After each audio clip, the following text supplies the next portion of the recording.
안녕하세요. 저는 서울에 사는 30대 초반 여성입니다. 저는 얼마 전까지 결혼을 준비 중인 예비 신부였어요. 이런 이야기를 하는 걸 보면 아시겠지만 지금은 그 결혼 준비도 모두 올 스탑된 상황입니다. 제가 이곳에 사연을 보내게 된 이유이기도 하고 말이죠. 저는 부유한 부모님 밑에서 외동딸로 태어났습니다. 그 때문에 누리고 자란 게 많기는 해요. 외동에 대한 기본적인 오해들이 있잖아요. 이기적이고 남들 생각을 잘 안 한다. 뭐 그런 거요. 저는 어느 정도 그렇기는 합니다. 다른 집 외동들은 모르겠지만 말이죠. 그래서인지는 모르겠지만 결혼 생각을 해본 적이 없어요. 집에서도 딱히 결혼을 강요하는 분위기도 아니었고 결혼해서 남편이다, 시댁이다, 아이다. 자기 생활이라고는 없이 매어 사는 친구들을 보면서 결혼에 대해 긍정적인 생각을 갖기란 힘들었습니다. 연애를 안 한 건 아니었어요. 단지 그런 제 생각을 깨줄 만큼 좋아하는 사람을 만나지는 못했습니다. 그런데 지금 남자친구는 달랐어요. 근데 자기는 나한테 결혼하자는 소리는 왜 안 해? 너 결혼 생각 딱히 없는 거 아니었어? 상대방의 마음이나 생각을 잘 읽는 사람이었어요. 저도 남자친구도 둘 다 결혼할 나이에 만나 연애만 2년인데 한 번도 결혼의 결자도 꺼낸 적이 없었거든요. 그래서 물었더니 저렇게 대답하더라고요. 내가 하고 싶어 하지 않는 것 같아서 말하지 않는다고 말이죠. 그럼 내가 계속 연애만 하자고 해도 연애만 하고 안 헤어질 거야? 그 이유가 아닌 다른 이유로 언젠가 헤어질 수도 있지. 그런데 너랑 나랑 결혼을 안 한다는 이유로 헤어지지는 않을 것 같은데? 나는 네가 좋아서 만나는 거지. 너랑 결혼을 하고 싶어서 만나는 게 아니니까. 그런 사람이었어요. 뭐든 언제나 모든 말과 행동에 진심이 있는 사람 말입니다. 그래서 한마디를 해도 신뢰가 가고 어딘가 다 믿어지고 그런 사람 말이에요. 남자친구와 저는 의사와 환자로 만났습니다. 아마 그 시작이 더 남자친구에게 믿음을 가지게 된 계기 같은 게 될 수도 있겠네요. 제가 무릎을 다쳤을 때 남자친구에게 진료 받았었거든요. 외모도 제 취향이었지만 목소리나 그 말투 같은 게 너무 마음에 들었었습니다. 그러다 우연히 그 병원 주변 카페에서 한 번 더 보게 되었어요. 병원에 쓰일 스타일과는 완전히 다르더군요. 그냥 평범한 스타일일 줄 알았는데 굉장히 옷을 잘 입은 그 모습에 새로운 느낌이 들면서 확 와닿았던 것 같아요. 선생님, 지금 출근하세요? 아, 혹시 저희 병원 환자분이세요? 남자친구는 당시에 저를 알아보지 못했습니다. 그러고 나서 다음 진료 때 갔더니 저를 알아보더라고요. 아, 그때 커피숍 그분 맞으시죠? 네, 집이 요 근처라서 거기 단골이거든요. 저도 거기 단골이에요. 거기 커피 맛있잖아요. 저와 남자친구는 그렇게 만났고 저의 적극적인 구애로 연애를 하게 되었습니다.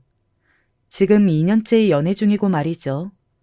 둘 다 결혼 정년기였지만 서로 결혼에 대한 이야기는 전혀 나누지 않았었기 때문에 저는 속으로 남자친구도 비혼주의자인가 보다 했어요. 하지만 제가 그렇다는 걸 알아서 이야기를 꺼내지 않은 거였더라고요. 근데 헤어지기 싫으면 결혼해야 하는 거 아니야? 그냥 연애만 해도 되는데 왜? 남자친구도 비혼주의자면 상관이 없지만 아니라며. 언젠가 결혼하고 싶어지면 너 말고 다른 여자랑 해야 할 거 아니야. 그 이야기를 듣는데 어딘가 쿵 하는 기분이 들더군요. 남자친구는 기본적으로 비혼주의자가 아니니 언제든 결혼하고 싶어질 수도 있다는 걸 생각하지 못했었습니다. 아무리 생각해도 제가 아닌 다른 사람과 남자친구가 결혼하는 모습은 볼 수가 없겠더군요. 그리고 혹시나 그 문제가 헤어지게 되는 계기가 될까봐 걱정되기도 했고 말이죠. 이런 걱정을 처음으로 했습니다. 그만큼 제가 남자친구를 좋아한다는 뜻이겠죠. 그래서 제가 먼저 말했어요.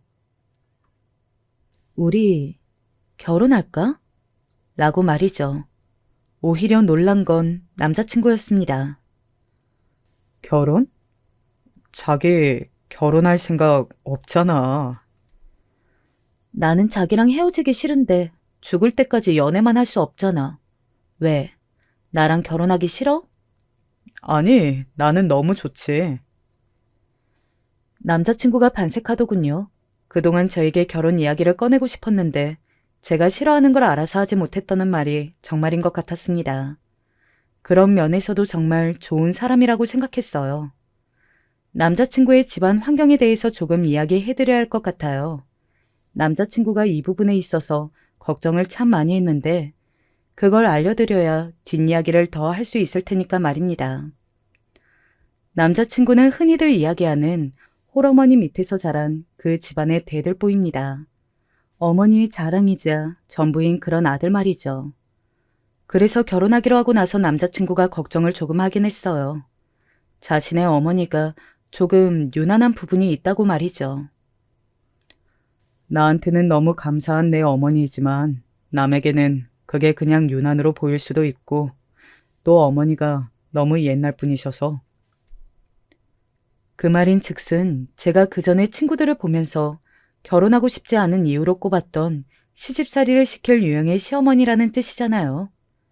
사실 그런 건 한 번도 생각해 본 적이 없고 제 인생에 없을 일이라고 생각했기 때문에 걱정이 되지 않은 건 아니었습니다. 무엇보다 남자친구가 먼저 그런 이야기를 꺼내며 걱정하는 걸 봐서는 정말 그러시는 분 같았거든요. 남자친구가 아닌 이야기를 하는 사람은 아니었으니까요. 너가 시집살이? 진짜 못할 것 같은데? 상상만 해도 당장 뛰쳐나올 것 같다, 야. 사실 제가 생각해도 저는 그런 시집살이를 할 수 있는 사람이 아니었기 때문에 걱정이 안 됐던 건 아니었습니다. 그래서 어느 날은 가만히 생각을 해봤어요. 그럼 남자친구랑 헤어질 수 있나? 하고 말이죠. 남자친구는 이미 집에서 결혼을 빨리 했으면 좋겠다는 이야기를 듣고 있는 것 같았거든요. 제가 내린 결론은 나는 남자친구와 헤어질 수 없다 였습니다. 그래서 그냥 한번 견뎌보기로 했어요.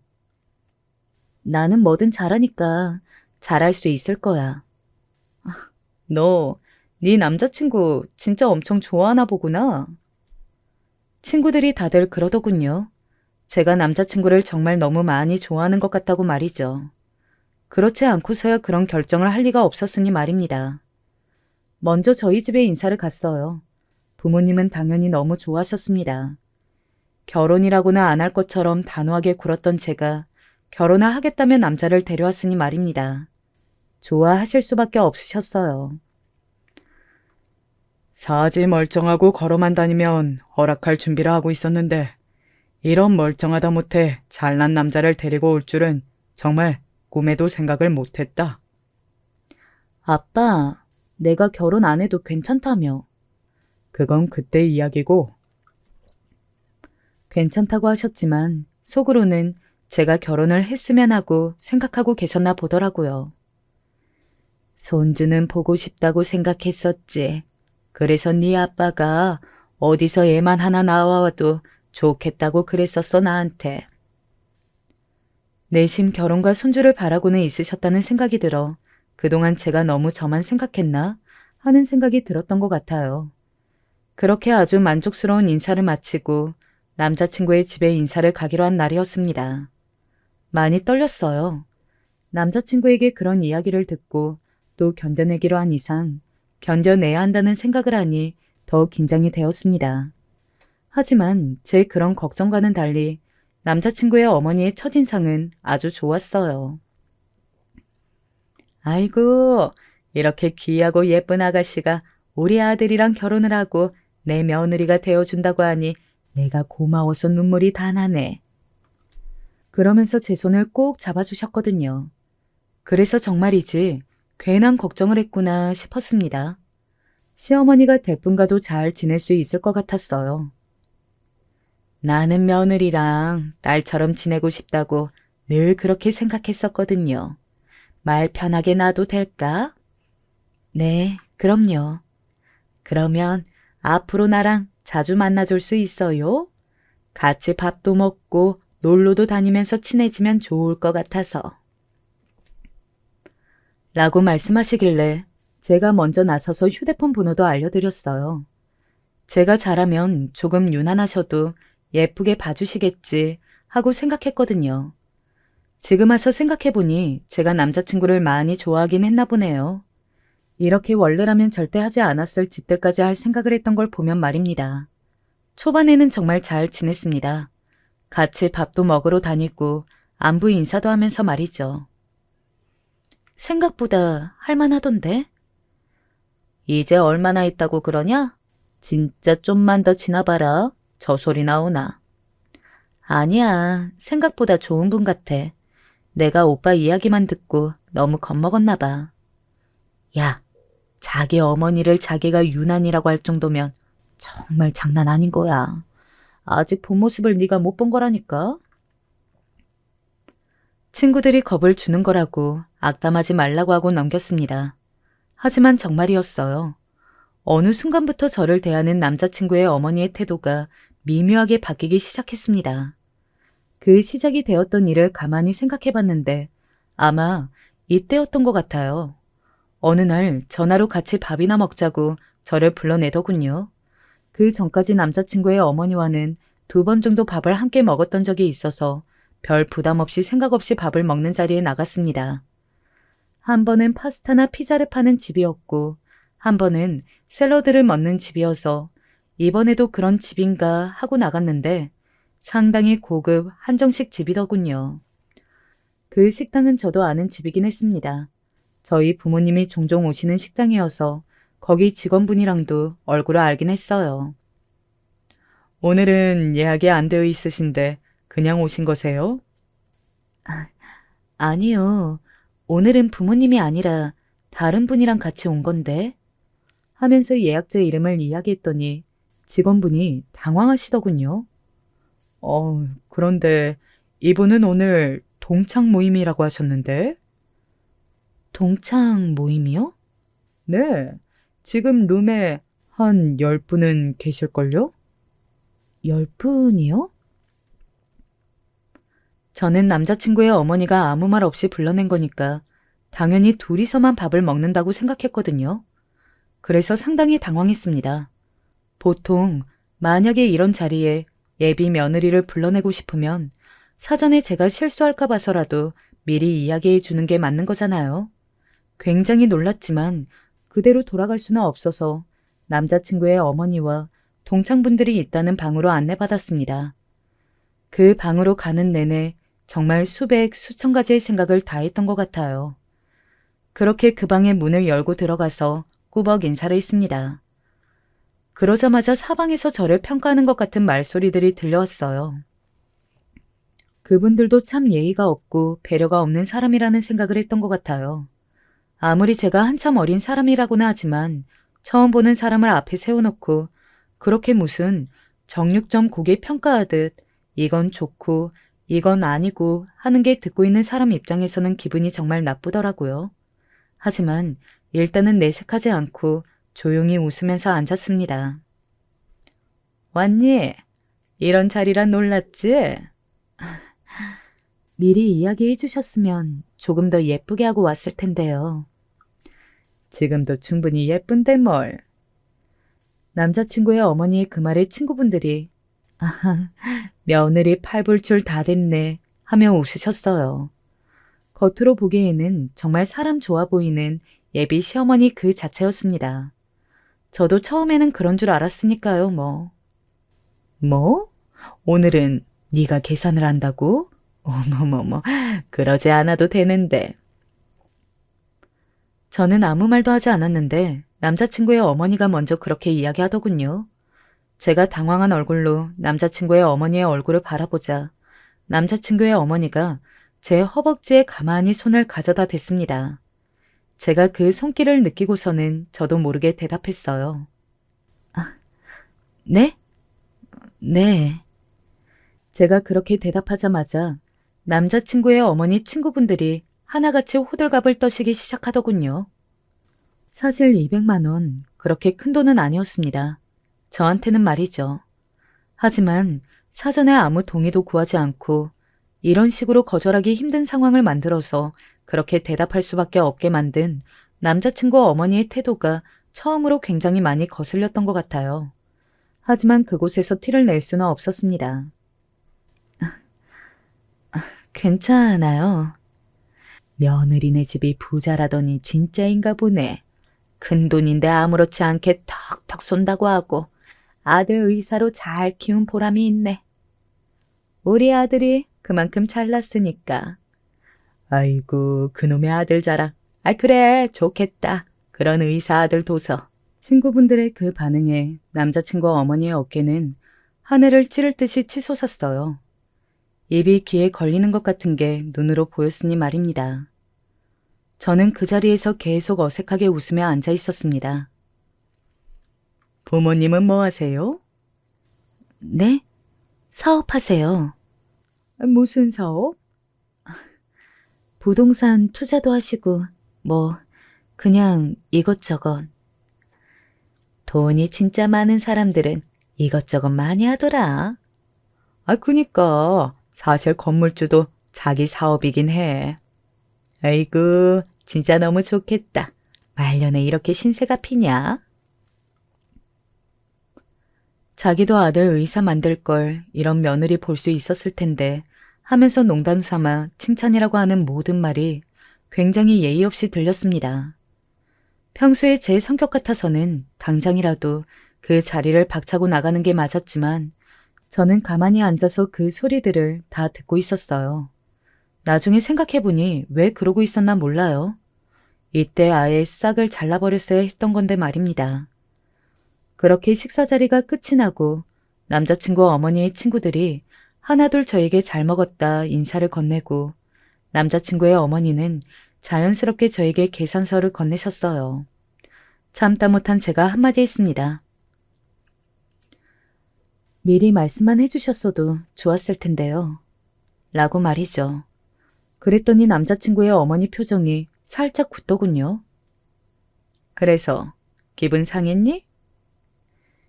기분이 상했다기보다 너무 놀라서요.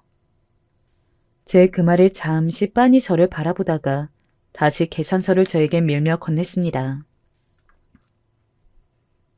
어른이 갑자기 불러낼 수도 있고 그런 거지 뭐. 자, 이거. 제가 말없이 그 계산서를 받아들였습니다.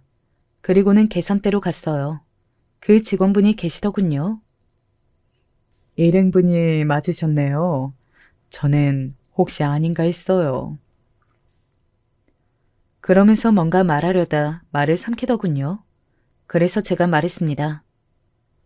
혹시 저 없을 때 뭐 들으신 거 있으세요? 예비 시어머니 되시는 분이시죠? 식당 직원이 그렇게 묻더니 저에게 다 이야기해드릴 수는 없고 하면서 이렇게 이야기를 하더군요. 그렇게 썩 좋은 분은 아닌 것 같아요. 라고 말이죠. 더 캐물을까 했지만 그분도 식당 손님이 하는 이야기를 함부로 떠드는 게 부담스럽기도 했을 거고 저도 그 이상은 그다지 알고 싶지도 않았습니다. 그냥 그 한마디로 대충 예상이 되기도 했고 말이죠.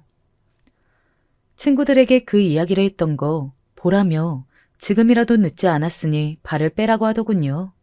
사실 저도 고민이 안 되었던 건 아닙니다. 그래서 이렇게 고민하느니 남자친구에게 상의라도 해보는 게 좋을 것 같아서 이 일을 남자친구에게 이야기했어요. 그랬더니 남자친구가 굉장히 놀라며 사과하더군요. 그렇게까지 하실 줄은 몰랐는데 정말 미안해. 우리 어머니가 일찍 남편이 없이 혼자 사시다 보니 다른 친구분들에게 자격지심이 조금 있으셔. 그래서 나나 자기를 자랑하고 싶으셨을 거야. 진짜 너무 미안해. 얼마 썼어? 돈은 내가 다 줄게. 아니, 됐어. 돈 때문에 이야기한 거 아니라는 거 알잖아. 이야기를 듣고 보니 또 이해가 되지 않는 건 아니었습니다. 젊은 시절에 혼자가 되어 자식들을 키우면서 잘 사는 다른 친구들을 부러워하고 자격지심이 생겨서 그런 행동을 하셨다고 생각하니 한편으로 짠한 마음이 들기도 했고 말입니다. 그래서 이번 한 번은 그냥 문제 삼지 않고 넘어가기로 했어요. 그것도 물론 그랬으면 안 되는 거였는데 말입니다. 제가 그런 식으로 한번 받아주고 나니 남자친구의 어머니는 정말 시시때때로 저를 다른 사람들이 있는 자리에 불러내 계산을 시키시는 일이 늘어났어요. 그리고는 꼭 이렇게 말을 했습니다. 내가 그렇게 괜찮다고 하는데도 얘가 꼭 어머니 먹는 거는 자기가 사드리고 싶다고 이러니 원. 남자친구의 어머니가 그렇게 이야기하면 그 자리에 있는 다른 사람들이 너무 부러워했거든요. 아마 그 시선이나 말들을 즐기시는 거였겠죠. 그런 일이 몇 번 반복되는 사이 상견례 날짜가 잡혔습니다. 왜 그런 말이 있잖아요. 결혼을 하기로 한 순간 그냥 끌려가듯 하게 된다는 거 말입니다. 한번 하기로 하고 준비하기 시작하니 제가 아닌 다른 사람들에 의해 뭔가가 정해지는 것들이 많더군요.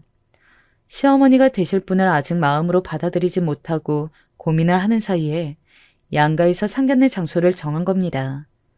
제가 그쯤에 고민이 많아 보이는 것도 저희 부모님은 알고 계시기는 했지만 티를 내지는 않으셨어요.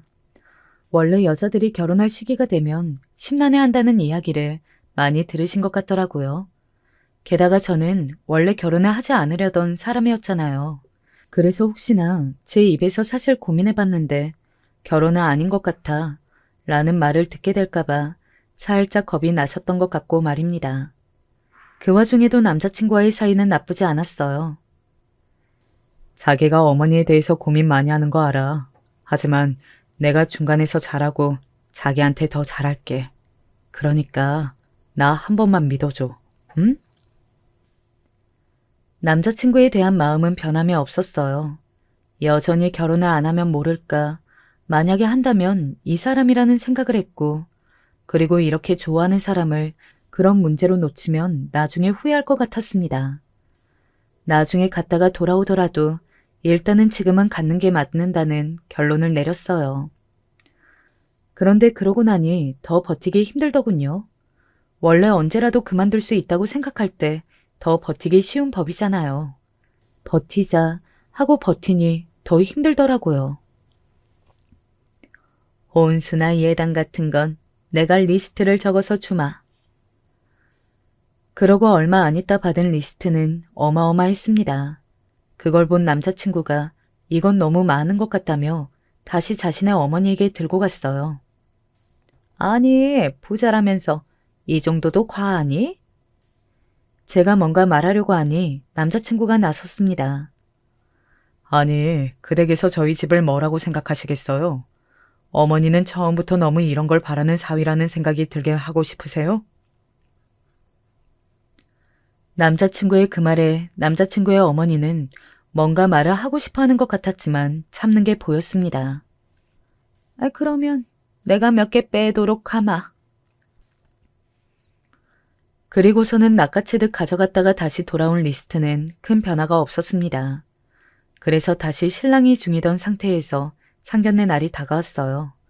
그러니 제가 상견례 날이 얼마나 심란했겠어요. 머릿속에 오만 생각으로 터질 것 같았습니다. 그 와중에 남자친구의 어머니는 입을 옷이 없다며 기어이 저를 백화점으로 불러내서는 몇백만 원이 되는 옷을 제 카드로 긁게 하셨어요. 그 옷을 입고 나오셨더라고요. 그걸 보는데도 숨이 턱 하고 막혔습니다. 그 순간 이 결혼할 수 없겠다 하는 생각을 했던 것 같아요. 이런 모습을 보는 것만으로도 숨이 턱 하고 막힐 것 같은데 앞으로 평생을 한가족으로 살 생각을 하니 정말 아찔해졌습니다. 남자친구를 사랑하는 것 이상으로 그 걱정이 더 들었던 최초의 순간이었던 것 같아요. 그런 제 속도 모르고 남자친구의 어머니와 남자친구 그리고 저희 부모님은 서로 인사를 나누기 바빴습니다. 저만 그곳에서 답답해하고 있었어요. 아이고, 이렇게 뵙게 되네요. 귀한 따님 주셔서 감사합니다. 저희야말로 귀한 아들 주셔서 감사하죠. 아빠의 그 말을 듣는 순간 남자친구 어머니의 표정이 순간 살짝 미묘하게 찌푸려지는 걸 봤지만 그마저도 저만 본 것 같았어요. 평소 성격이나 성향 같은 걸로 미루어 보아 아마 아드님을 주셨다는 말에 기분이 상하신 거겠죠. 보수적인 분이니 딸이 출가 외인인데 말입니다. 그렇게 한참 형식적인 대화들이 오고 갔던 것 같아요. 그러다가 남자친구의 어머니가 노골적인 질문들을 하기 시작했습니다. 그동안 약간 미묘하다고 생각만 하던 저희 부모님도 그때부터 눈치를 채신 것 같았어요. 남자친구의 어머니가 대놓고 속물적인 사람이라는 것을 말입니다. 전에 드렸던 그 예단은 어떻게 준비가 되고 있지요? 예단이요? 따로 주신 게 있으신가요? 엄마가 영문을 모르고 남자친구의 어머니에게 되물었습니다. 당연히 모르시겠죠. 제가 전달하지 않았으니까요. 그 엄마의 대답에 남자친구의 어머니가 저를 바라보더군요. 그 표정에는 많은 말들이 담겨 있었습니다. 아기가 아직 전달을 안 드렸나 보네요. 아휴, 그러게요. 애가 그럴 애가 아닌데. 제가 아무 말을 하지 않고 앉아있자 엄마가 어딘가 분위기가 심상치 않음을 알아챈 것 같았지만 그곳에서는 더 문제를 일으키고 싶어 하지 않으신 것 같았습니다. 집에 가서 아이와 천천히 다시 이야기해 보도록 하겠습니다. 엄마가 웃으며 이야기하니 그게 긍정적인 반응이라고 남자친구의 어머니는 생각하시는 것 같았습니다.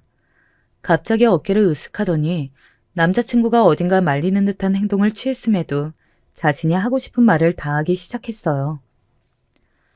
솔직히 우리 아들이 좀 잘난 아들이 아니지 않습니까? 그 힘든 환경에서도 성실하게 공부해서 그 좋은 대학을 나오고 좋은 성적으로 의사를 하는 아들이지 않나고요. 그리고 이렇게 인물도 좋고 성격도 좋고 주변에서 사익감으로 탐내는 사람들이 한둘이 아니었어요. 그러시겠죠.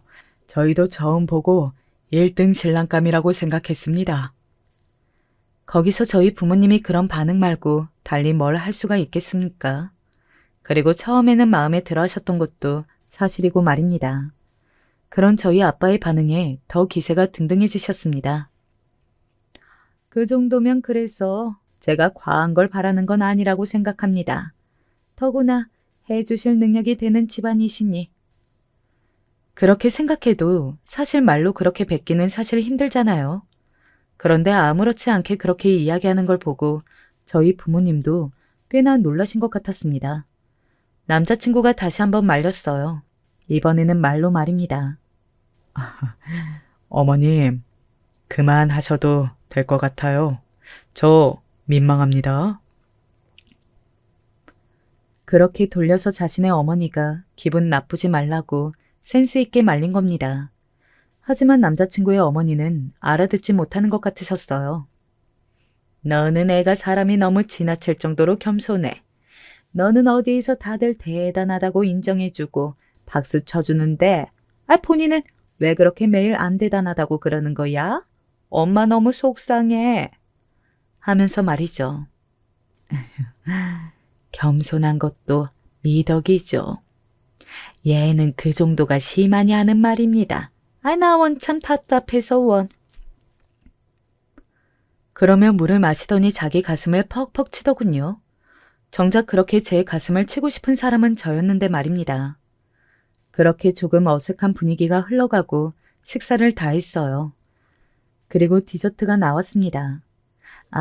그곳이 전에 이야기했던 그 한정식 집이었거든요.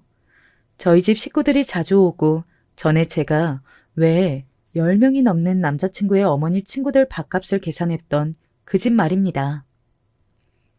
오셨다는 말씀 듣고 인사차 왔습니다. 그 식당의 직원분이 저희 부모님에게 인사를 건넸습니다. 전에 왜 저에게 남자친구의 어머니가 좋은 사람은 아닌 것 같다고 했던 그 직원분이셨어요. 결국은 그렇게 상견례를 하는 거에 살짝 놀란 것 같기는 하더군요. 평소에 저를 보면 그런 결혼을 할 것 같지는 않은 사람이었으니 말입니다. 하하하, 네, 딸내미 시집 보내게 돼서. 네, 저번에 한번 오셨었어요. 예비 시어머니 분이랑. 어머, 언제요? 예, 너는 왜 그런 말을 안 했니? 식당 직원은 남자친구의 어머니를 슬쩍 한번 보더니 아주 잠깐 망설이다 말을 했습니다. 저는 예비 시어머니 분 친구들이랑 다 같이 오셔서 따님분이 다 계산하시고 가신 적이 있습니다. 그때 꽤 많이 나왔었는데, 하하하하. 순간 저희 부모님이 굳었습니다. 엄마는 아까부터 이미 기분이 많이 상해 계셨지만 참고 계신 게 보였거든요. 그런데 거기서 기분이 완전히 상하신 것 같았어요. 표정이 어두워진 게 눈으로 보였거든요. 어머, 그랬어요? 남자친구의 어머니도 당황한 듯 보였습니다. 여기가 원래 단골이었다며 역시 좋은 집안이라 좋은 식당을 다닌다며 괜히 하지 않아도 될 이야기라 하며 저희 집을 갑자기 조금 축혀 세웠으니 말입니다. 상견례 분위기는 갑자기 급하게 다운이 되었어요. 하지만 남자친구의 어머니는 금방 다시 어딘가 기세가 등등해지셨습니다. 무슨 생각으로 그렇게 하셨는지는 솔직히 아직도 의문이에요. 그 순간에는 잠시 제가 마음에 안 들어서 결혼을 깨고 싶으셨던 건지 아니면 진짜 그만큼 자신의 아들이 대단하다고 생각해서 그런 말을 할 수 있었는 건지 말입니다. 아이들 신혼집은 어디로 생각 중이신가요? 당연히 신혼집도 저희가 하는 걸로 생각하고 이야기하시더군요. 사실 저희 부모님은 이미 준비 중이시긴 했지만 그런 말을 들으니 당연히 해주려고 했던 것도 해주기 싫고 기분이 나쁠 수 있잖아요. 게다가 상견례 내내 저희를 무슨 물주 취급을 하고 있었으니 말입니다. 엄마가 다시 한번 꾹 참고 이야기를 하는 게 저에게까지 느껴졌어요. 어떻게 해서든 이 자리에서는 큰 소리 내고 싶어 하지 않으시려는 노력이 느껴졌습니다. 저희 집이랑 그리 멀지 않는 곳에 빌라를 하나 보고 있어요. 아시는 분은 아시겠지만 좋은 동네에는 빌라들이 더 비싸거든요. 진짜 부자들은 일반 아파트보다 빌라에 많이 살잖아요. 그런데 남자친구의 어머니는 그런 사실을 잘 모르시는 듯 했습니다. 그냥 일반적인 빌라를 말하는 줄 아셨던 것 같아요. 아파트가 아니고요? 남자친구의 어머니가 욱해서 말을 하는 게 느껴졌어요. 저희 부모님은 그 반응에 당연히 당황할 수밖에 없었습니다. 저희 동네 비싸다는 아파트들보다 훨씬 크고 좋은 집을 보고 계시는 중이었으니 당연하죠. 어머니. 남자친구가 설명하려고 급하게 자신의 어머니를 불렀지만 이미 남자친구의 어머니는 우글하신 다음이었습니다. 겨우 빌라요? 지금 장난하세요? 소리를 그렇게 버럭 지르셨습니다. 결국 그 상견례장에서 큰 소리가 나오고 만 겁니다. 제가 한숨을 푹 쉬었어요. 그리고 처음으로 입을 떼었습니다. 그런 빌라가 아니고요. 하지만 이미 이성을 잃은 듯 제 소리는 들리지도 않은 듯 하였어요. 빌라라는 말에 꽂혀서 지금 감히 우리 아들을 빌라 같은 곳에서 살게 할 건가 하는 거에 완전히 분노하신 상태였거든요. 신축 제일 좋은 아파트도 지금 모자란다고 할 판인데 우리 의사 아들을 이 잘난 사위를 데리고 가면서 지금 빌라라고 하셨습니까? 나는 뭐 대단한 부자라길래 엄청난 집을 사줄 줄 알았더니 겨우 빌라? 저희 부모님이 너무 당황해서 아무 말도 못하고 입만 떡 벌리고 있었습니다. 어머니, 그런 빌라가 아니고요. 제가 말을 하자 대뜸 저에게 소리를 버럭 지르셨어요. 너는 어른이 말하는데 그 잘라먹는 버릇부터 고쳐라. 지난번부터 마음에 안 들었어. 시집 오면 그 버릇 내가 혼쭐을 내서 고쳐줘야겠다고 생각했는데 이렇게 된 이상 지금 버릇을 다 고쳐놔야겠다. 내 며느리가 나는 너처럼 버릇없이 행동하는 꼴 못 본다? 그리고 음식 제대로 못한다고 했지? 그것도 단단히 가르칠 테니 각오하고. 저희 엄마가 그제야 참지 않겠다는 듯 두 팔을 걷어 올리셨어요. 지금 제 딸한테 뭐라고 하셨습니까? 시집 가면 출가 외인인데 끼고 살 생각하셨어요? 그거야 뭐 대단히 한 재산 떼다 줄 때 이야기이고 지금 겨우 빌라 사준다는데 제가 안 이러게 생겼습니까? 뭐 있는 척이라는 척은 다 하더니만 빌라? 내가 어이가 없어서 어디 부끄러워서 이야기나 하고 다니겠냐고요?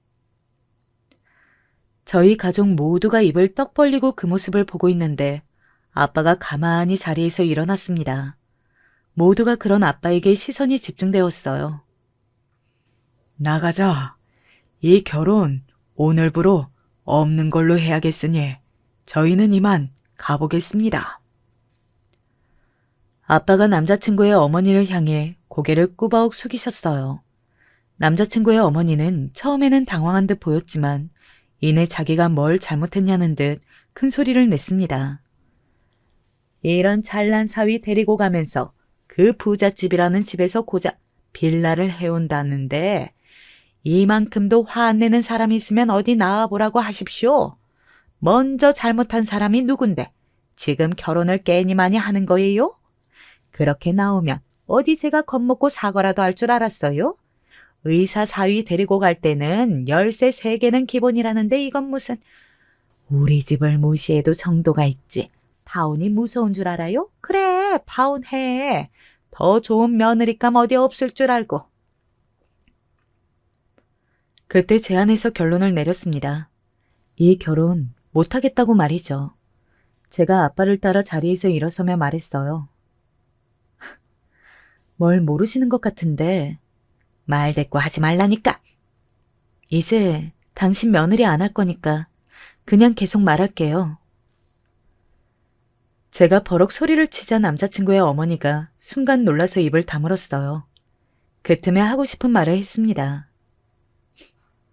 뭘 모르시는 것 같은데 진짜 부자들은 고급 빌라에 사는 거예요. 진짜 부자들이 어디 사는지 잘 모르셔서 지금 대단히 실수하신 것 같은데 저희 부모님이 보고 계신 그 집이 70억짜리 빌라였거든요. 제 그 말에 남자친구의 어머니가 순간 그 자리에서 굳었습니다. 70억. 아마 그분으로서는 들어보지도 상상해보지도 못한 금액이었을 거예요. 70억? 네. 진짜 세상 물정을 너무 모르시는 것 같으니까 제가 알려드릴게요. 진짜 부자들, TV에 나오는 회장님들은 다들 고급 빌라에 사세요. 다음부터 어디 가서 이런 것도 모르는 티내지 마시라고 알려드리는 거니까 다음부터 혹시나 다른 며느리감이 빌라 해온다고 하거든 잘 알아보고 화도 내고 내세요. 오늘 지금처럼 큰 실수하셔서 결혼 파토 내지 마시고. 그렇게 말하며 그 자리를 나왔습니다. 남자친구의 어머니는 그 자리에서 주저앉은 게 보였고 남자친구는 곧바로 저를 따라 나왔어요. 자기야, 미안해. 진짜 우리 이대로 결혼 깰 거야? 나는 도저히 자기 어머니랑 한 가족이 될 수는 없을 것 같아. 미안해. 그렇게 남자친구가 저를 잡는 손을 뿌리쳐내고 집으로 돌아왔습니다. 엄마와 아빠는 저런 시어머니면 사람이 아무리 괜찮다 해도 절대 안 된다며 결사 반대하고 나서셨어요. 평생 결혼을 못해도 좋고 손주를 못 봐도 좋으니 저런 시어머니가 있는 집으로는 보낼 수 없다고 말입니다. 저도 갈 생각이 이제는 완전히 없어지기도 했고 말이죠. 그날 이후로 남자친구의 어머니에게 전화와 문자가 계속해서 왔어요. 전화를 받지 않으니 한 번만 만나달라고 문자를 계속 보내더군요. 정리할 때는 하더라도 사과를 할 수 있는 기회는 한 번만 다오. 응? 제발 한 번만 만나줘.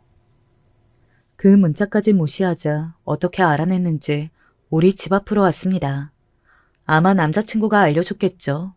헤어지고 나서 안 사실인데 남자친구도 저를 사랑하는 마음이 완전히 순수하지는 않았던 것 같아요. 그 이후로도 제가 싫다는데 몇 번이나 협박하듯 잡아댄 거나 주변에 부자 여자친구가 있다고 자랑이 된 것도 나중에 알게 되었고 말입니다. 나랑 이야기 좀 하자, 응? 집 앞까지 찾아온 사람을 무시할 수 없어서 집 주변의 카페로 들어갔습니다. 시킨 커피가 나오기도 전에 저에게 우는 소리를 하며 빌기 시작하셨어요. 너희 정말 헤어지는 거니? 네. 저의 그 바로 나오는 대답에 어딘가 절망한 듯한 얼굴을 하더군요. 나 때문에 너희 둘이 이렇게 된 거 정말 미안하다. 내가 정말 다 미안해. 그러니까 한 번만 용서해 줄 수는 없겠니? 너희 부모님과도 한 번 만나 뵙고 따로 용서를 구하고 싶다. 그런 말을 하는 남자친구의 어머니를 가만 보다가 말했어요. 괜히 헛수고하실 필요 없어요. 저나 저희 부모님 마음은 절대 안 변해요. 그래도 너희 둘은 아직 사랑하잖니.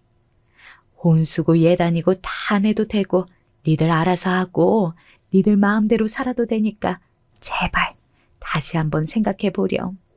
니들 둘 문제가 아니라 나 때문에 이렇게 된 거니까 나만 빠져주면 될 거 아니냐. 어머니가 그 사람 어머니라는 사실은 절대 변하지 않는 사실이잖아요.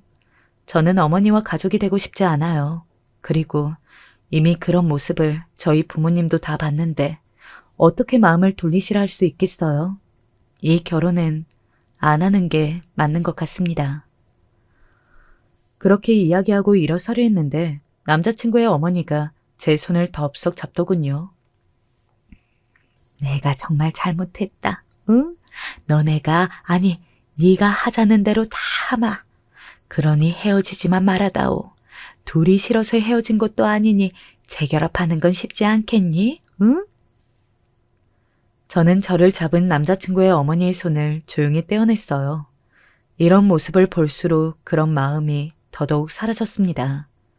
너무 속물 같은 그 모습에 구역질이 나올 뻔했거든요. 그 빌라가 70억짜리여서 이러시는 거겠죠. 만약에 어머님이 아시는 그 빌라였으면 결혼 잘 깨졌다고 계실 거 아니에요? 저는 이렇게 노골적으로 속물인 게 보이는 분이랑은 한가족 못해요. 그러고는 돌아서서 나왔습니다. 뒤에서 자꾸만 용서해달라고 소리를 지르는 게 들려왔지만 그냥 돌아서서 나왔어요. 그리고 그날 밤 남자친구에게 전화가 왔습니다. 오늘 엄마가 찾아가신 걸로 안다고 다시 생각해 봤냐고 말이죠. 어머니가 많이 반성하고 있으니 저도 한 번만 다시 생각해 봐달라고요. 그런 남자친구에게 말했습니다. 나는 내가 그냥 돈 취급당하는 걸 이제 안 하고 싶어. 지금 미안하다 하시는 것도 진심으로 뭘 잘못해서 그러시는 건지 반성해서 용서를 구하시는 게 아니라 우리 집 재산에 하시는 거잖아. 물론 사람들 다 속물이겠지. 하지만 나는 이렇게 노골적인 것은 싫어. 나까지 그렇게 되는 것 같거든. 이제 그만하자. 나도 지친다. 그렇게 말하고는 끊었습니다. 다시 결합할 생각은 추호도 없으니 이 문제로 연락할 거면 다시는 연락하지 말라고 말이죠. 그렇게 며칠이 조용해서 저는 다 끝난 줄 알았어요. 하지만 아니었습니다. 어느 날 엄마가 굉장히 기가 막히다는 얼굴로 집으로 들어오시더군요. 나 원참 기가 막혀서 아니 거기는 어떻게 알고 찾아와서는? 왜? 무슨 일인데? 너 혹시 네 남자친구 엄마한테 나 오늘 어디 간다고 말해줬니? 그게 무슨 소리야? 나는 엄마가 오늘 어디 갔는지도 몰랐는데? 어머머, 그러면 수소문을 해서 거기를 그렇게 찾아왔단 말이야? 왜? 대체 무슨 일인데 그래? 이야기를 듣자 하니 이랬습니다. 엄마는 원래 오늘 오랫동안 함께 모임을 했던 지인분들과 모임이 있던 날이었어요. 그 모임은 저도 아는 모임이었습니다. 돈이나 사회적으로 지위가 좀 있으신 분들이 주기적으로 만나서 음악이나 미술 이야기를 하는 모임이었어요. 그런데 그곳에 남자친구의 어머니가 나타난 겁니다. 거기서 자기가 잘못했네 어쩌네 하면서 나를 사돈처럼 이야기하길래 내가 여긴 어떻게 알고 왔냐니까 사죄를 드리고 싶은데 연락할 방법이 없었다고 주변에 물어봤다더라. 그래서 뭘 했는데? 뭘 뭐래. 나는 우리 집안을 돈으로밖에 안 보는 집안이랑은 사돈 맺을 생각도 없고 이런 식으로 무례하게 찾아와서 막무가내로 구사하는 거 보니 더더욱 그래야 할 것 같으니까 그만 돌아가시라고 했지. 그랬더니 순순히 돌아가? 아니, 한참을 나한테 사정사정하다가 내가 결국은 그 자리에서 일어났어. 거기 모인 다른 사람들한테 민폐니까. 정말 가지가지한다라는 말은 이럴 때 하는 거라는 생각이 들었습니다. 친구들에게 이야기했더니 그래도 결혼 전에 이 모든 일이 일어나서 얼마나 다행이냐고 그러더군요. 조상이 도왔다면서 말이죠. 뭐 그렇게 생각하면 또 다행이긴 다행이죠. 그 이후로도 남자친구의 어머니는 몇 번을 더 저희 가족을 괴롭혔습니다. 저희 집 앞에 서 있었던 적도 여러 번이었고 그 이후에도 또 엄마를 찾아간 적이 있다고 해요. 아마 그때 만났던 그 동창분들 중에 한 분에게 저희 엄마가 계신 곳을 들은 것 같다고 하더군요. 그 집이 얼마나 돈이 많고 대단한 집인데 그런 집을 차버렸다고 여기저기서 말을 듣고서는 더 아까워서 그 난리가 난 것 같았습니다. 뭐 자기가 스스로 엎은 거니까 더 그런 생각이 들었겠죠. 남자친구는 오히려 그 이후로 조용했어요.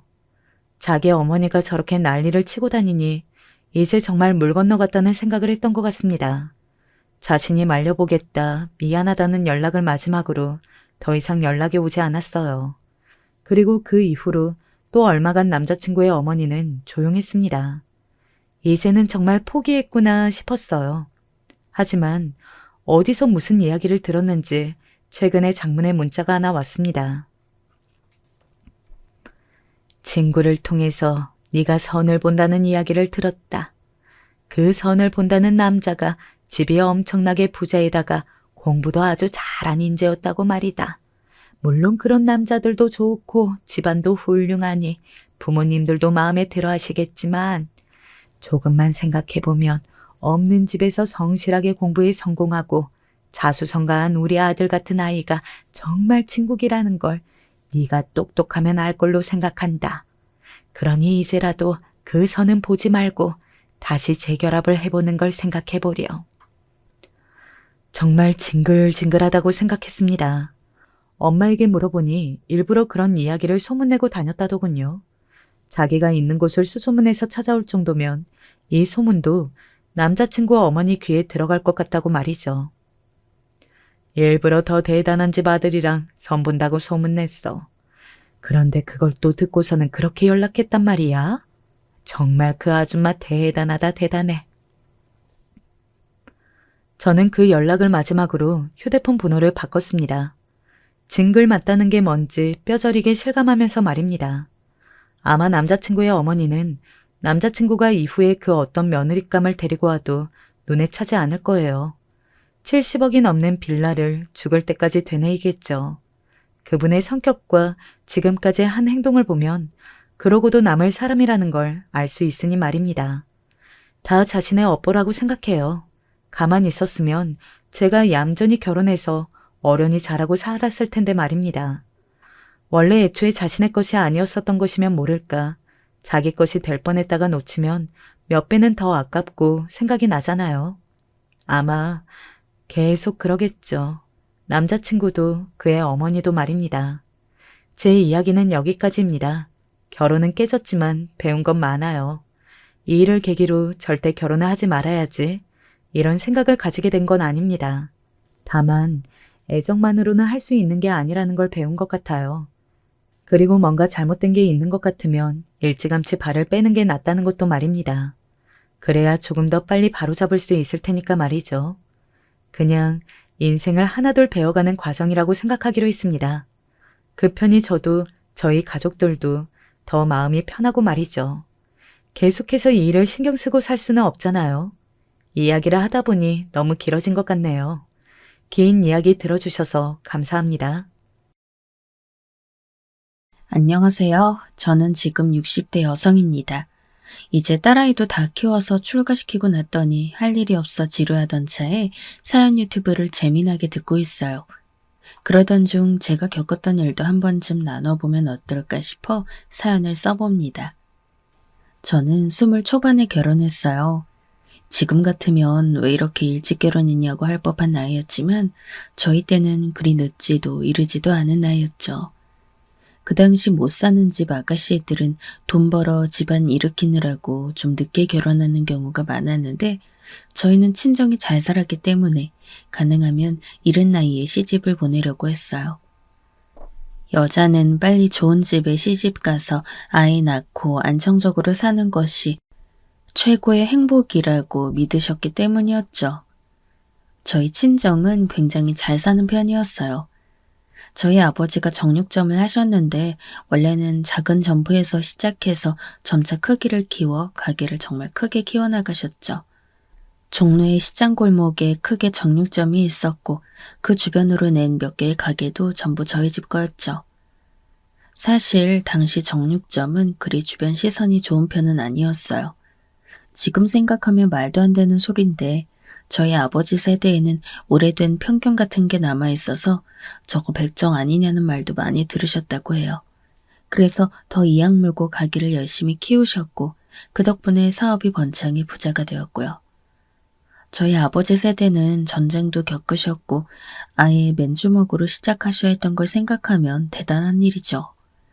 그래서 저희 부모님은 출신에 대한 열등감이 있으셨어요. 정육점으로 돈도 많이 벌었고 스스로 그 직업을 부끄럽게 생각하지 않으려 노력했지만 그래도 그 주변 시선이나 사회적인 평가라는 게 이겨내기 어려운 게 당연하죠. 저희는 친정에 자매가 셋에 막내 남동생이 하나 있었는데 부모님은 저희가 아주 좋은 집으로 혼처를 구해 결혼하길 바라셨어요. 돈이 좀 없어도 점잖은 집이라고 해야 하나? 그런 곳이요. 전 셋째 딸이었는데 첫째 언니는 그래서 교사 남편의 시부모님도 교사였던 집으로 시집갔어요. 둘째 언니는 은행원 남편의 그냥 평범한 장사하시는 시부모님 밑으로 들어갔고요. 저희가 굉장히 돈 많았던 거에 비하면 무척 약소한 혼처들이었죠. 저희 부모님은 너무 시댁이 잘나서 저희가 기죽길 바라지도 않았고 저희와는 달리 출신이 점잖고 얌전한 집안이길 바라셨어요. 그래서 적당한 집안을 고르느라 무척 애쓰셨는데 그런 집안에서조차 저희 집안이 정육점한다고 해서 혼처를 안 받으려 했죠. 부모님이 워낙 바리바리 혼수며 몸에 싸주셔서 간신히 결혼할 수 있었지만요. 전 막내딸이라고 더 행복했으면 좋겠다면서 부모님이 더 애써서 골라주셨어요. 저희 시댁은 작은 한약방을 하는 집이었는데 남편은 회사원이었죠. 나름 대기업에 다니고 있어 미래가 촉망되는 청년이었어요. 동네에서 알게 되어 사람을 끼고 중매를 받았는데 남편은 처음부터 저희 집에 관심을 갖고 있었죠. 처음 소개받아 만나서 빵집에 앉아있던 기억이 나요. 어른들 없이 둘만 앉아있으려니 너무 기분이 이상했죠. 저는 20 초반, 남편은 당시 20 중후반이었으니 나이도 어렸고요. 미영씨네 댁 참 크고 좋더라고요. 아, 네. 같은 동네라 오며 가며 보는데 항상 멋있었어요. 네, 아버지께서 신경 써서 지으신 집이라. 그렇군요. 돈도 많이 들었겠어요? 그랬을 거예요. 집 지을 당시엔 전 어렸어서 잘 기억은 안 나지만요. 당시에는 집장수가 지은 허름하고 멋없는 한옥들이 동네를 가득 채우던 시절이었죠. 한옥이라 해서 요즘 짓는 것 같은 근사하고 멋있는 거 생각하면 안 돼요. 대문은 작고 낮고 아주 다닥다닥 붙어 거북이 등딱지 같은 지붕을 하고서 늘어선 한옥이 대다수였죠. 아마 예전 익선동 모습 생각하시면 될 거예요. 지금처럼 번화하게 변한 모습 말고요. 하지만 저희 집은 아버지가 신경 써서 서양식으로 지으셨어요. 가정집으론 좀 과하다 싶을 정도였죠. 물론 크기가 작긴 했는데 동네 다른 집들하고는 차원이 달랐죠. 빨간 벽돌로 곱게 쌓아 올린 집이었고 마당도 있었어요. 한옥식의 작고 답답한 마당이 아니라 넓게 트인 마당이었죠. 그래서 저희 가족들은 집에 자부심이 있었고 동네 사람들도 저희 집을 잘 알았어요. 남편도 그 당시 저희 집이 인상 깊었던 모양인지 만나는 동안 계속해서 집 이야기를 했죠. 혹시 그 집은 나중에 누구한테 유산으로 가나요? 그건 정하셨어요? 네? 그런데 집 이야기를 하다가 그런 얘기까지 나오니 좀 이상했어요. 제가 뜨악한 표정이었는지 남편이 허둥지둥 손을 저었죠. 아니, 그냥 여쭙는 거예요. 뭐 동생분한테 가겠죠. 별 의미는 없습니다. 아, 네. 그냥 수다 떨다가 그런 소리까지 나온 모양이라 저도 별 생각 없이 그냥 고개를 끄덕였어요. 당시 처음 만났지만 남편도 그리 나쁜 사람으론 보이지 않았거든요. 그 후 몇 번 만났는데 사람이 괜찮아서 저희는 곧 결혼을 진행했어요. 시댁도 그냥 평범하셨거든요. 시어머니, 시아버지 뭐 그리 나빠 보이지도 않았어요. 결혼 직후에도 나쁜 분들은 아니었죠. 남편은 저희 친정에도 제법 잘했고 그때 당시에 남편으로선 적당히 괜찮은 사람이었어요. 외도도 안 하고 집에 생활비도 꼬박꼬박 갖다 주고 처가댁에도 안부 인사하고요. 물론 그렇다고 가정에 충실한 사람이라고 할 순 없었지만요. 그런데 그 당시 시부모님들이 대부분 그렇듯 시댁에서는 저한테 아들을 원하셨어요. 결혼하고서 한참 동안 저희가 아이가 들어서질 않아 초조했죠. 시댁에서는 혹시 저한테 몸에 문제 있는 거 아닌가 하는 의심의 눈초리를 보내셨고 저 역시도 초조했어요. 시댁이 한약방을 작게 하고 계셔서 저한테 임신할 때 좋다는 약도 지어주셔서 그걸 다려 먹었는데도 안 되더군요. 남편도 걱정스러워했고요. 그런데 시댁에서 한 번 더 약을 지어 그걸 먹던 중에 임신이 되었어요. 남편은 무척 기뻐하면서 이제 아들만 낳으면 된다고 했죠. 한약사인 시아버지도 점잖게 말씀하셨어요. 내 약이 꽤 잘 듣는단다. 멀리서도 아들 낳겠다고 약 지으러 자주 들어오지. 넌 몸이 썩 좋은 애가 아니라 두 첩이나 들었다만 그래도 아들은 확실히 낳을 게다. 네, 아버님. 그냥 몸조리만 잘해라. 아주 듬직한 떡두꺼비 같은 아들 내 낳게 해줄 테니. 그때부터 시아버지는 저한테 열심히 약을 더 지어주기 시작했고 전 감사히 먹었어요. 실제로도 제법 손님이 있는 한약방이었으니 나쁠 리 없었죠. 남편은 제가 임신한 동안 저한테 참 잘했어요. 그러면서 간혹 저희 친정에 같이 가서 인사를 드리기도 했죠. 친정에서는 제가 남편 참 잘 얻었다면서 셋째 사유가 최고라고 저희 남편을 예뻐해 주셨어요. 집이 넉넉한 편이니까 여러 가지로 잘 챙겨주셨었죠. 용돈도 따로 주시기도 하고 온갖 맛있는 음식은 다 내주시기도 했어요. 저희 집이 정육점을 하니까 고기가 얼마나 흔했겠어요. 그러니 일단 남편이 가면 한우 가장 좋은 갈비로 갈비찜을 해주시거나 곱게 육전을 부쳐서 주시거나 하여튼 집에서 할 수 있는 제일 좋은 음식들을 해주셨어요. 남편은 그걸 먹으면서 친정에서 너스레를 떨며 맛있다고 좋아했죠. 하루는 남편과 제가 친정에 가서 식사를 하고 나서였어요. 남편은 아버지와 다른 방에서 술을 마시고 있었고 엄마는 저랑 같이 차를 마시며 이야기하고 있었거든요. 그런데 엄마가 그러는 거예요. 요즘 좀 걱정이다. 너희 아버지가 자꾸 다른 사업을 하겠대. 무슨 사업이요? 아휴, 모르겠어. 무슨 유통업이라는데 너희 아버지 평생 정육점만 해왔지 않니? 그런데 나이 먹어서도 정육점에 발목 잡히기 싫다고 백정이란 얘기 듣기 싫다면서 다른 일을 하겠대. 엄마는 걱정 가득한 말투로 말씀하셨어요. 실제로 아버지는 거의 평생을 정육점에서 고기 만지는 일만 해오셨기 때문에 다른 일은 거의 모르셨죠.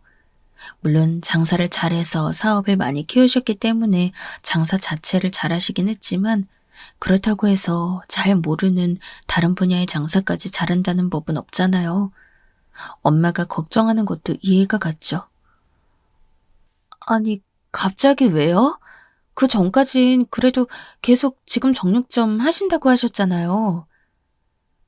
에휴, 옆에서 바람 넣는 사람이 생긴 것 같아. 얼마 전 갑자기 동창하고 만난다고 하더니 아무래도 그 사람인 것 같고 동업을 하겠대. 그 사람이 잘한다면서. 저는 정말 많이 걱정이 됐어요.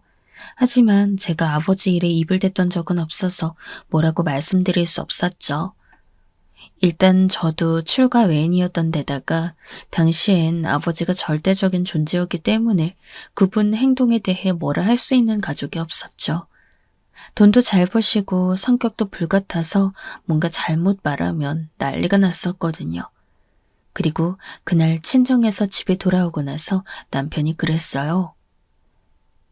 여보, 장인어른이 뭔가 다른 사업 시작하신다던데? 아, 그거 당신한테도 말씀하셨어요?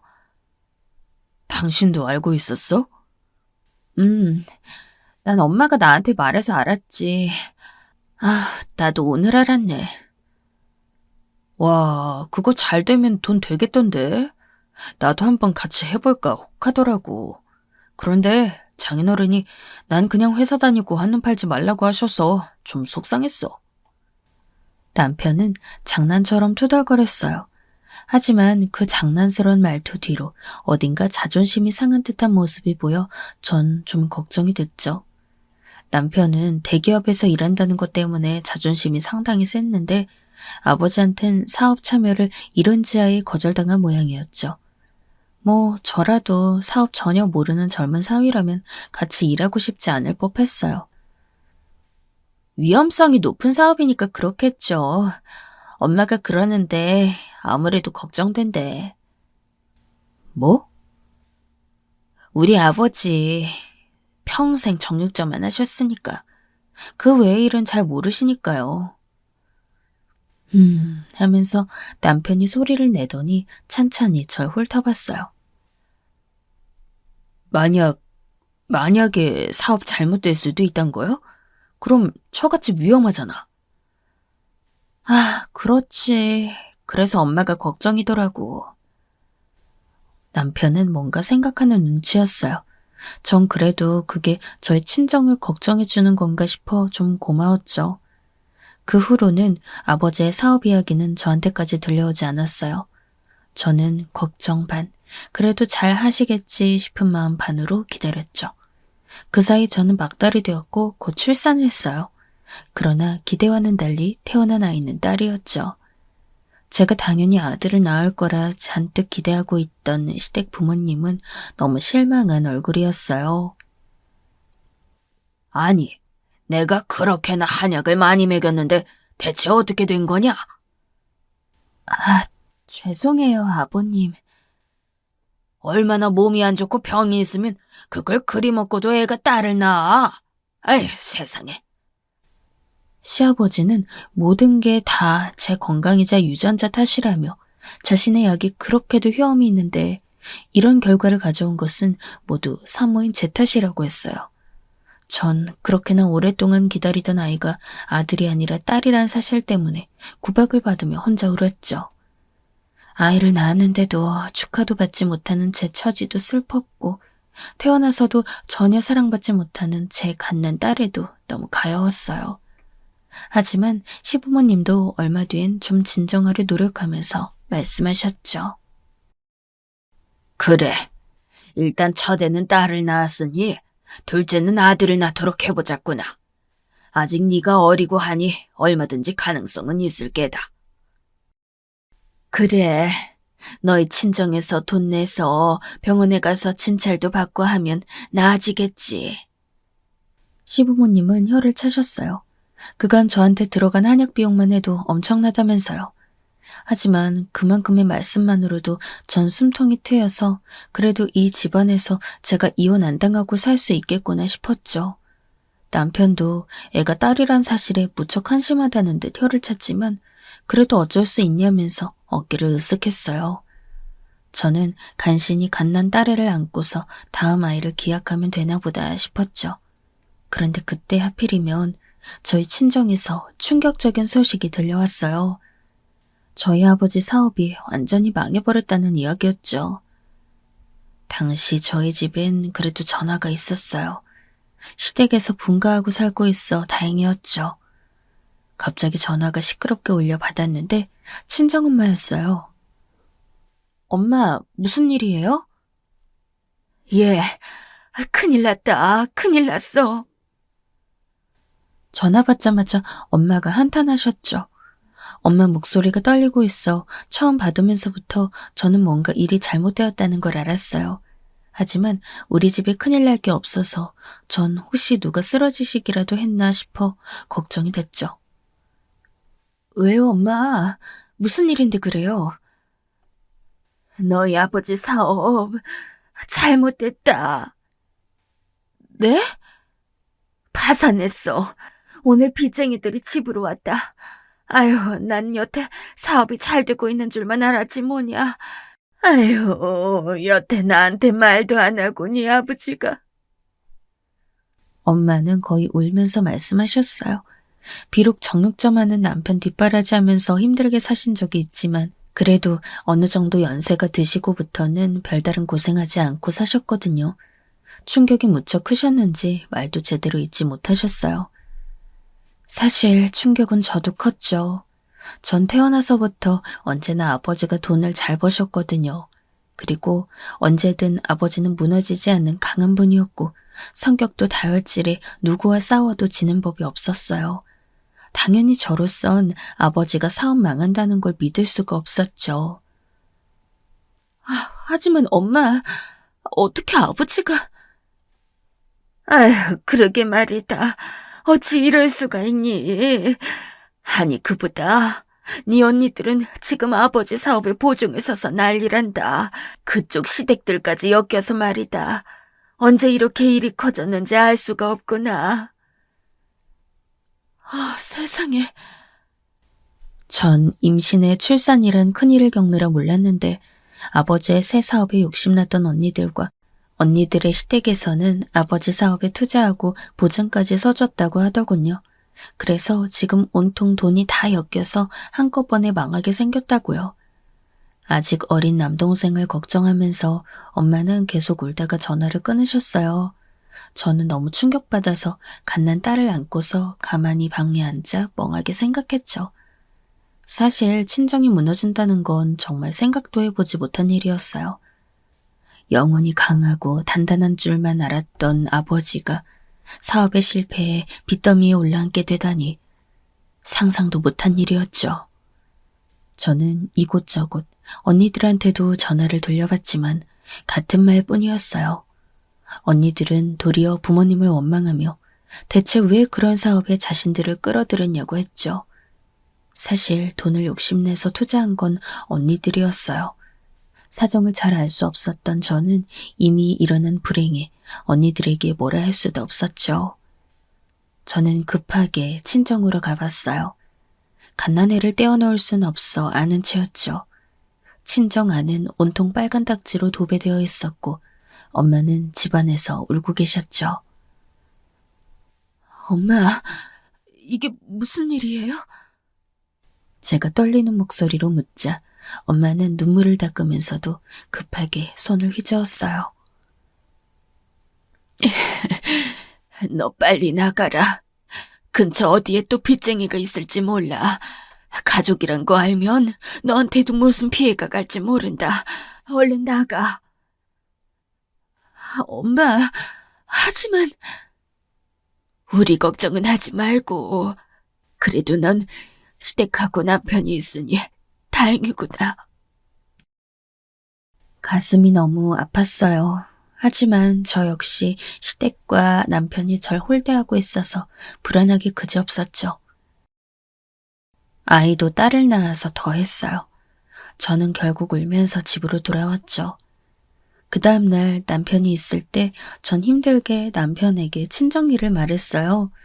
이제 친정에 가지 못할 것 같고 당분간 상황을 지켜봐야 할 것 같다고요. 남편은 제 말을 듣고 얼굴색이 변하더니 곧 저희 집으로 전화를 했어요. 하지만 받지 않으셨고 남편은 정말 뭔가 일이 잘못되었구나 하는 걸 눈치챈 것 같았어요. 아니, 그러면 빚쟁이들이 집까지 찾아왔다고? 네, 지금 우리 언니들까지도 전부 빚에 휘말려서 난처해진 상황인가 봐. 큰일이네, 정말. 그럼 우리 뭐 유산 받는 거 그런 것도 다 날아간 거야? 유산이요? 갑작스러운 남편의 말에 전 깜짝 놀랐어요. 아직 저희 부모님 정정하신데 지금 그런 이야기를 꺼낼 때는 전혀 아니었거든요. 하지만 남편은 정말 심각한 얼굴로 눈을 찌푸렸어요.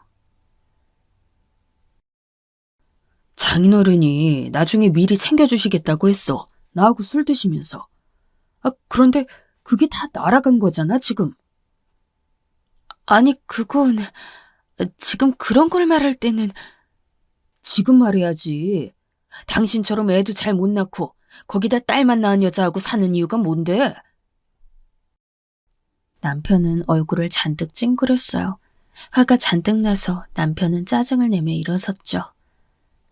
하여간 당신 만나고 되는 일이 없어. 못생긴 데다 애도 잘 못 낳는 여자를 친정 하나 보고 데리고 살고 있었는데 이제 친정까지 풍비박산이라니 대체. 여보. 시끄러. 나 오늘 우리 부모님 댁에 가서 자고 올 테니까. 남편은 그렇게 말하곤 집을 빠져나가 버렸죠. 전 갓난 딸을 안고서 방 안에 처박혀 오들오들 떨면서 울었어요. 아무래도 안 좋은 예감이 들었거든요. 당시가 겨울이라 날이 추웠는데 난방 켤 생각도 못하고 애만 껴안고 있을 정도였어요. 그리고 안 좋은 예감은 항상 잘 맞게 마련이죠. 집으로 며칠 뒤 전화가 왔는데 시댁이었어요. 너희 친정 망했다는 게 사실이냐? 네, 어머님. 너무 목소리가 떨려 나왔어요. 그동안 시댁 부모님에게서 아들 못 낳았다고 너무 싫은 소리를 들어와서 전 위축이 잔뜩 된 상태였죠. 그런데 지금 시부모님은 그때하고는 차원이 다를 만큼 차가운 목소리였어요. 세상에, 어쩜 넌 아무것도 제대로 되는 게 없니? 어머님, 죄송해요. 애도 못 낳더니 기껏 낳은 건 딸이고 집안 살림도 엉망에 친정은 망하고 너 정말 너한테 아군 따라다니는 거 아니니? 어머님, 저 그렇지 않아요. 제가 열심히 할게요. 에휴, 너처럼 운 더러운 앤 처음 보구나. 처음 봤을 때부터 복없게 생기긴 했어. 안색이 어둡고 얼굴은 말라 빠져가지고는. 에휴, 하여간. 그리고 곧 시어머니에게서 시아버지가 전화를 바꿨는지 일장연설을 늘어놓았죠. 취기가 잔뜩 느껴지는 목소리였어요. 너처럼 박복한 여잔 다른 집안에 들어오는 게 아니다. 너희 부모도 다 알면서 널 들여보낸 거 아니냐? 아니에요, 아버님. 정말로, 정말 아니에요. 됐어. 더러운 년, 당장 이혼해라. 아버님. 더 이상 널 두고 봐줄 이유도 없다. 이제 정말 이혼할 때야. 시아버지는 그렇게 호통치고 곧장 전화를 끊어버리셨어요. 아마 시댁 부모님도 정말 저희 친정이 망했는지 알아보셨겠죠. 저는 전화를 끊고서 한참이나 울었어요. 이 겨울 돈 한 푼 없이 친정도 망한 제가 쫓겨나서 대체 어디로 갈까요? 너무 막막하고 앞길이 캄캄했어요. 저는 사회생활 한 번도 안 해본 정말 아무것도 할 줄 모르는 여자였거든요. 시부모님과 남편은 정말 말로만 하지 않고 절 말 그대로 길바닥에 내쫓았어요. 갓난 딸을 데리고서 옷까지 몇 개만 챙겨든 채였죠. 전 뭔지도 모르는 이혼 서류에 사인을 하고 그대로 빈털터리가 되어 쫓겨났어요. 쫓겨났던 날, 저는 정말 죽을 거라 생각했어요. 친정으로 가보았지만 그 며칠 사이에 집은 완전 폐허처럼 조용해졌더군요. 그 사이 엄마와 아빠는 어디로 가신 건지 집은 텅 비어 아무도 대답하지 않았고 대문은 굳게 잠겨 있었어요. 언니들에게 전화해 볼 수도 없었죠. 그 집들도 이미 난리가 났을 테니까요. 저는 그래서 갓난 딸을 끌어안고 친정 대문 앞에 쪼그리고 앉아 하염없이 하늘을 올려다보았어요. 친정이 한순간에 풍비박산났다는 사실도 너무 충격이었고, 시댁과 남편이 저를 정말 쓰레기처럼 버려버렸다는 것이 더 충격이었죠. 그래도 살붙이고 열심히 노력하며 부부로 가족으로 같이 살고자 했는데, 전 그렇다 치고 저희 딸은 그래도 그 집안 핏줄인데 정말 아무런 의미도 없는 존재였구나 싶어 그게 그렇게 서럽고 우라통이 터지더군요. 저는 갓난 딸을 품 안에 안고서 울었어요. 아마 지나가는 사람들이 다들 거지이거나 미친 여자인 줄 알았을 거예요. 난데없이 작은 아이를 하나 안고서 엉엉 울고 있었으니까요. 울면서도 아이가 꼬물거리는 게 느껴졌어요. 딸의 체온은 따스했고 아이 특유의 전내도 나고 있었죠. 그 순간 이 아이의 목숨이 저한테 달려있다는 사실이 갑작스럽게 크게 다가왔어요. 내가 이러고 있으면 안 돼. 그 순간 저는 제가 절망했다는 사실에 흠칫 놀라고 얼른 일어났죠. 추운 곳에 한참이나 앉아있느라 몸이 삐걱댔지만 아무 생각도 안 들었던 것 같아요. 어떻게든 제가 살아야 저희 딸이 살 수 있다는 사실을 그제야 깨달았으니까요. 저는 허둥지둥 일어서서 가만히 생각해 보았어요. 그럼 내가 어떻게 해야 살 수 있을까? 그러다가 저희 아버지와 아주 친하던 아저씨가 떠올랐어요. 그 아저씨 역시 사업을 하셨는데 식품 쪽이었죠. 저희 아버지가 고기 쪽이었다면 아저씨는 식재료 쪽이었어요. 그리 머지않은 곳에 아저씨의 사무실이 있다는 사실을 어렴풋이 기억해내고 저는 염치불구하고 그곳으로 찾아갔어요. 제가 찾아가 문을 두드리자 그곳에서 아저씨가 나오셔서 놀라서 절 얼른 안으로 맞아들여 주셨죠. 아니, 너 어쩐 일이냐? 아저씨. 어릴 때부터 배워온 터라 아저씨는 저를 조카처럼 생각해 주셨어요. 이미 아버지의 사정을 알고 계신 눈치라 저는 그냥 가만히 시댁과 남편이 절 쫓아냈다는 사정을 말했죠. 어쩌다가 그런 인간 같지 않은 것들한테 시집을 갔니? 에휴, 정말 고르다 앉은뱅이를 고른다더니. 아저씨가 한탄을 하셨어요. 저도 할 말이 없어 그냥 아이만 안고서 가만히 있었죠. 아저씨의 사업은 그리 크지 않아서 아버지를 도울 수 있을 정도가 아니었어요. 내가 너희 아버지를 못 도와서 참 면목이 없다. 너 지금 갈 곳 없으면 우리 회사에서 일하면서 기숙사에 들어가지 않겠니? 아, 그래 주실 수 있나요? 그래. 우리 공장 작게 있어서 기숙사도 작지만 있거든. 거기 잠시 있다가 내가 나중에 작게라도 집을 구해주마. 아니에요, 아저씨. 있을 곳을 권해주셨는데 이 정도면 충분해요. 정말 감사해요. 적어도 갓난 딸과 얼어 죽지는 않게 되었으니 아저씨에게 받는 것은 그것만으로도 충분했어요. 전 정말 감사하게도 공장 기숙사의 한 귀퉁이 자리를 받아 거기서 아이와 함께 먹고 잤어요. 갓난 딸을 안고서 좁은 기숙사 안에만 있지 말라면서 아저씨는 저한테 나와서 일도 좀 배우고 한번 해보라고도 하셨죠. 그래서 저는 아저씨의 호의에 힘입어 여러 가지 회사 일을 배웠어요. 아저씨께는 아들이 하나 있었지만 그리 시원치 않아서 사업하는데 도움도 안 되고 힘드시다고 하더라고요. 아드님은 제 나이 또래였는데 회사에 나오긴 했지만 그때까지도 일도 안 하고 그냥 놀면서 돈만 쓴다고 했어요. 저는 회사 일을 아저씨에게 배우면서 그 아드님과도 친해졌어요. 그렇게 아저씨 회사에서 일하고 먹고 산 지 거의 1년이 지났을 무렵이었는데 그때쯤 아드님은 조금씩 더 착실해지기 시작했죠.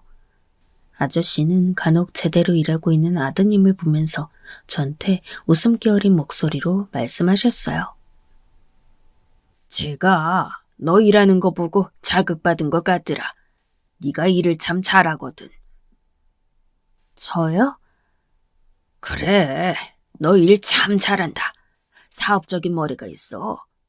너희 아버지 피를 이어받은 티가 나. 아저씨가 그립다는 듯 말씀하셨어요. 저희 아빠와 엄마는 그때까지도 연락이 되지 않고 있었고 행방이 묘연했죠. 저는 제 갓난 딸과 제 자신을 추스르느라 가족들을 찾을 만한 여력도 되지 않았고요.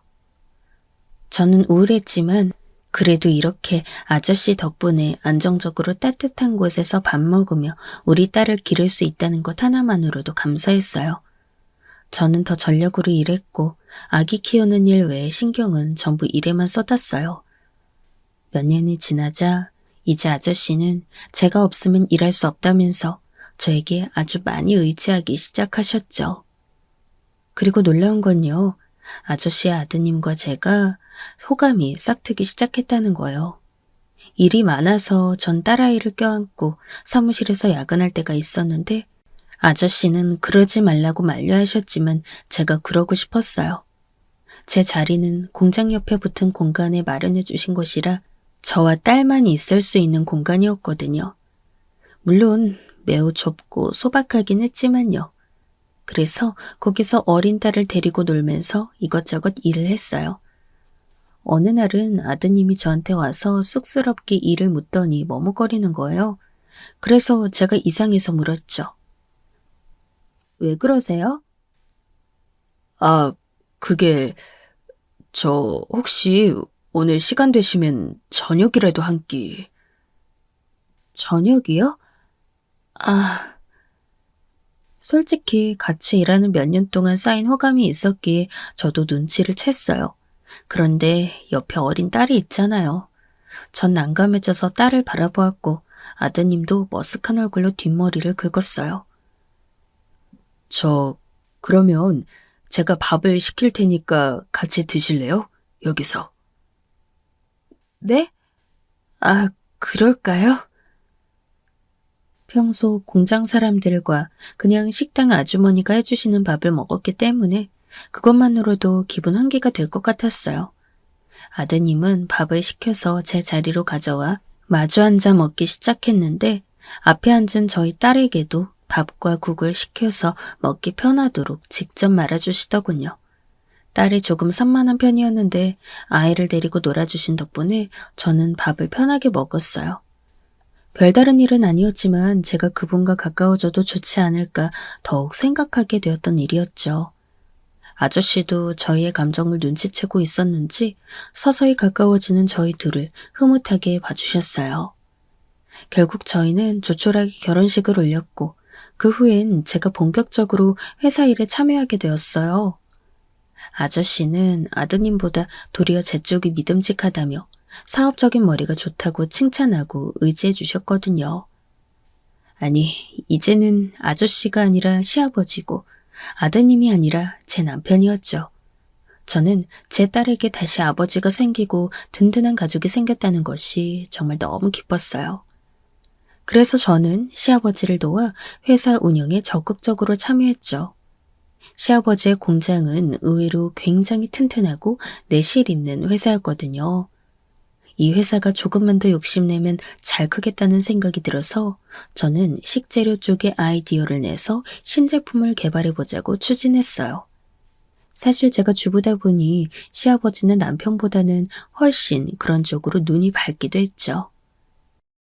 그래서 저희는 여러 가지 양념들을 개발하는 데 성공했고 회사의 크기는 부쩍 성장했어요. 너무 빨리 성장해서 다소 무서울 정도이기도 했죠. 한번 사업이 성장하기 시작하니까 이게 속도가 정말 무섭게 빨라지더군요. 저희가 통제가 안 될 정도로요. 물론 중간에 여러 번의 위기가 있기도 했지만 그래도 시아버지와 제가 함께 힘을 합쳐 회사를 키워나갔어요. 시아버지는 공장 현장의 생산에 통달한 분이었고 저는 새로운 아이디어가 있었으니까요. 남편과 함께 살면서 아이를 키우면서 그리고 회사를 성장시키면서 정말 눈코 뜰 새 없이 바쁜 나날이었어요. 그 시간 동안에는 제가 예전에 절 쫓아냈던 시댁에 대해 생각할 겨를조차 없을 지경이었죠.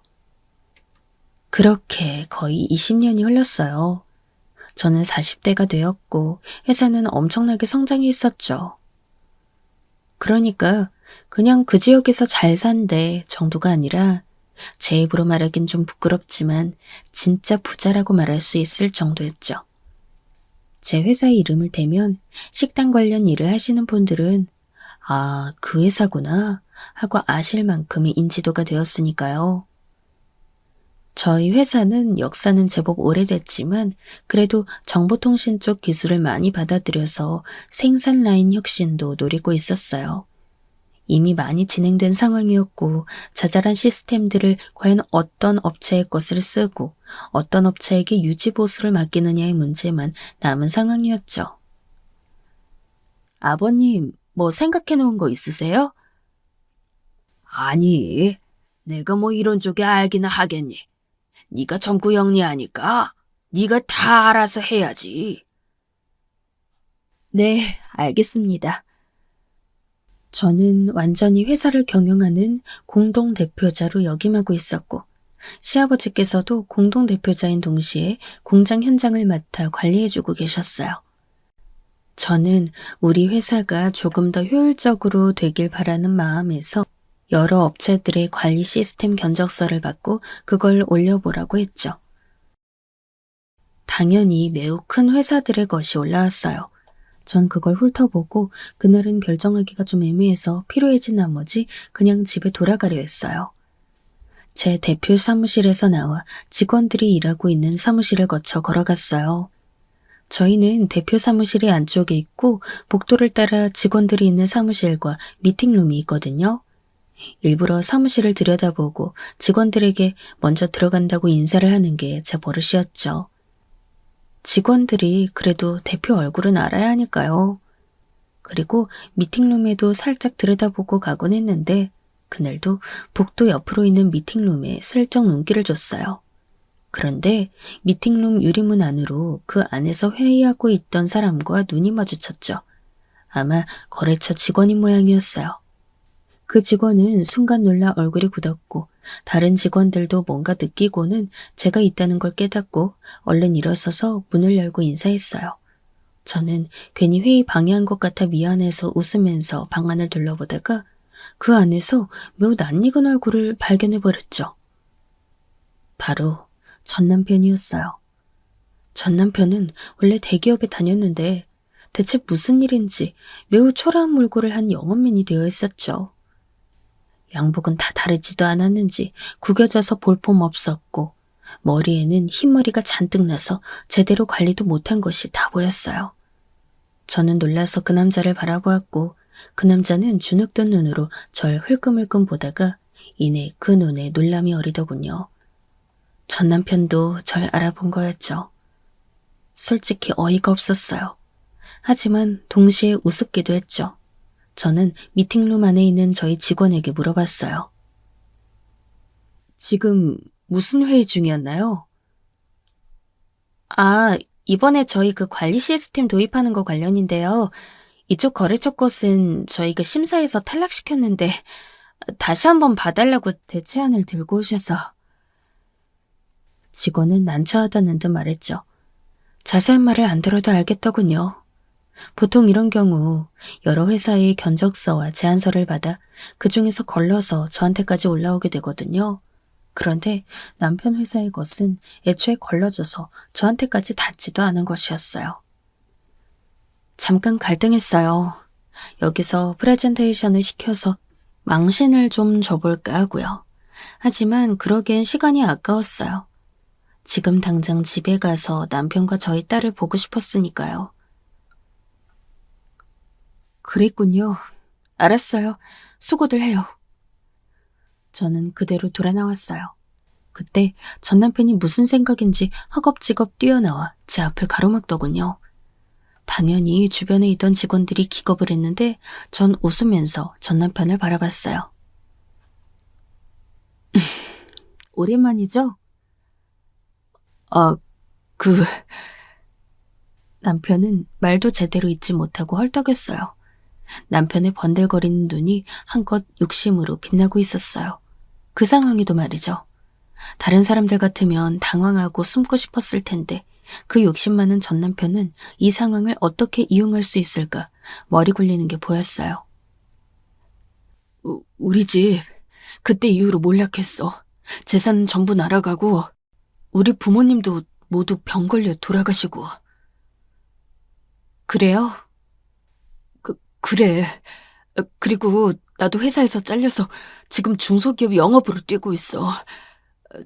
당신은 어떻게 여기에 이런 자리에... 남편은 제 옷차림과 주변에 서 있는 직원들을 둘러보았어요. 당연히 보였겠죠. 제가 높은 사람이라는 게. 하지만 저는 더 이상 전 남편의 모습이 우습지도 않았어요. 거기에 그 사람과 마주 서 있는 것만으로도 불쾌했어요. 전 남편은 뭔가 말을 하려고 제 소매를 잡으려 했고 저는 점잖게 한 걸음 물러섰어요. 그러자 직원들이 재빨리 몸으로 전 남편을 맞고 밀어내버렸죠. 나이 먹은 전 남편은 형편없이 비틀거리더군요.